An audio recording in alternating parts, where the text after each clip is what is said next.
So what is up guys? So ngayon ay i-review natin to, yung actual itsura ng Winner X, no. So kakadating lang nito ngayon dito sa kasa na to, and ang pogi niya rin pala talaga sa unang kita mo, as in, kasi kita mo yung pagka-red niya. Yan, no? May Winner X pa na logo.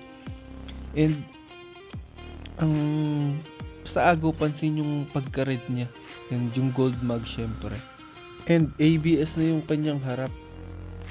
So yung ABS niya guys is naka-fix na sa brake plate ba tawag dyan, nakalimutan ko. Parang naka-fix siya doon. And hindi ko alam kung okay siya sa ganun, or hindi ko alam kung paano. Pero mukhang okay din naman.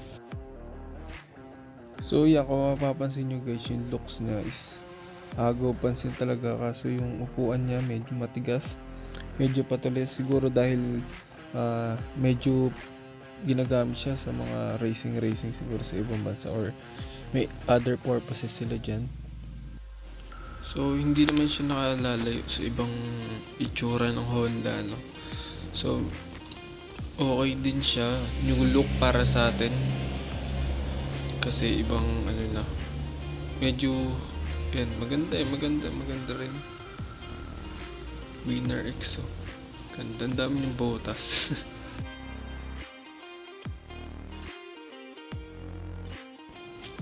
Tsaka guys, liquid cooled siya, and yun, dual overhead cam.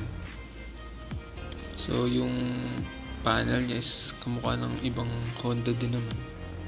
Yun, may mga grills siya ng konti. So check natin dito, ang kanyang gulong is 120/70/17 yung rear, and sa front naman is 90/80. So ang angas din itong signal light niya guys. So ang liit lang, hindi sampal sa hangin or agaw sa hangin yung aerodynamics niya, kaya ayos din, maganda yung pagkakagawa nila dyan. Tsaka guys, ang ganda ng taillight niya, oh. Parang integrated, no. So ano pa ba mapapansin natin dyan? So yung kanyang yung head niya, ang ganda ng pagka-pasok ng white, parang yung sa CBR 1000RR, parang ganun. Tsaka ang pogi talaga ng pagka-red ng Honda, no. Agaw pansin talaga. And ang mapapansin ko dito is yun, may visor siya, oh. May visor siyang separated. And siguro pag to naka-lowered, siguro mas napaka-angas guys. Kasi parang ang ganda niya, ang angas niya kung ilo-lowered siya. Yan, tingnan yung aerodynamics niya guys, napakaganda.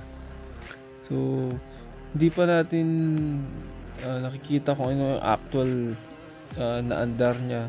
Siguro next time pag nakahiram tayo sa tropa, ay mate-testing natin and maiba-vlog natin yung kanyang actual na takbuhan, kung ano ba ang experience ng Winner X. Kasi hindi pa natin parang bago lang sa atin itong Winner X ito. So abang-abang tayo guys sa ating next vlog. So yun guys, so ano ba ang tingin nyo? So gusto nyo ba nitong color na to or ibang colorway niya? So comment down below pagka meron. So check natin, i-vlog natin kung ano yung mga susunod na available colors niya, and para alam ko rin kung anong trip nyo natin na vlogs in the next time, in the next game, in the next day. Let's go!